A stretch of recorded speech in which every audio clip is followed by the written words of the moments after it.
उत्पत्ति अध्याय 22। इन बातों के पश्चात ऐसा हुआ कि परमेश्वर ने इब्राहिम से यह कहकर उसकी परीक्षा की कि हे इब्राहिम। उसने कहा, देख मैं यहाँ हूँ।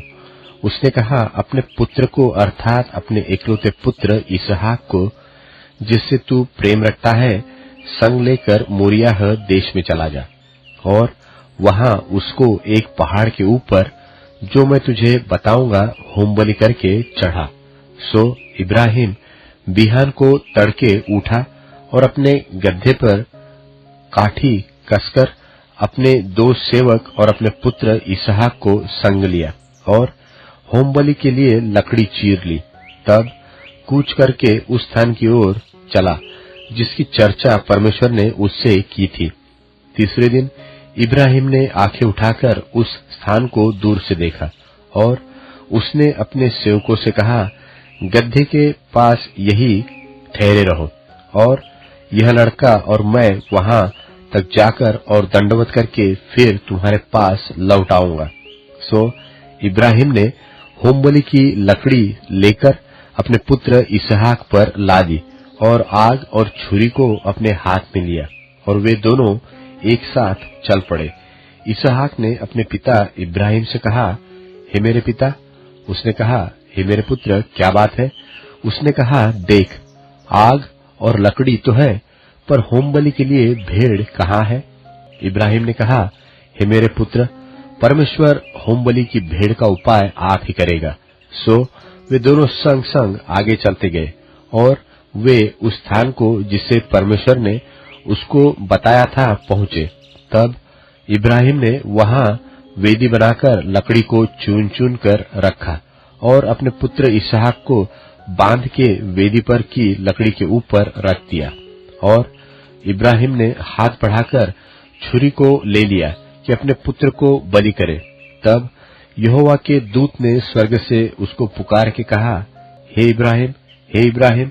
उसने कहा, देख मैं यहाँ हूँ। उसने कहा, उस लड़के पर हाथ मत बढ़ा और न उससे कुछ कर, क्योंकि तूने जो मुझसे अपने पुत्र वरन अपने इकलौते पुत्र को भी नहीं रख छोड़ा, इससे मैं अब जान गया कि तू परमेश्वर का भय मानता है। तब इब्राहिम ने आंखें उठाई और क्या देखा कि उसके पीछे एक मेंढा अपने सींगों से एक झाड़ी में फंसा हुआ है।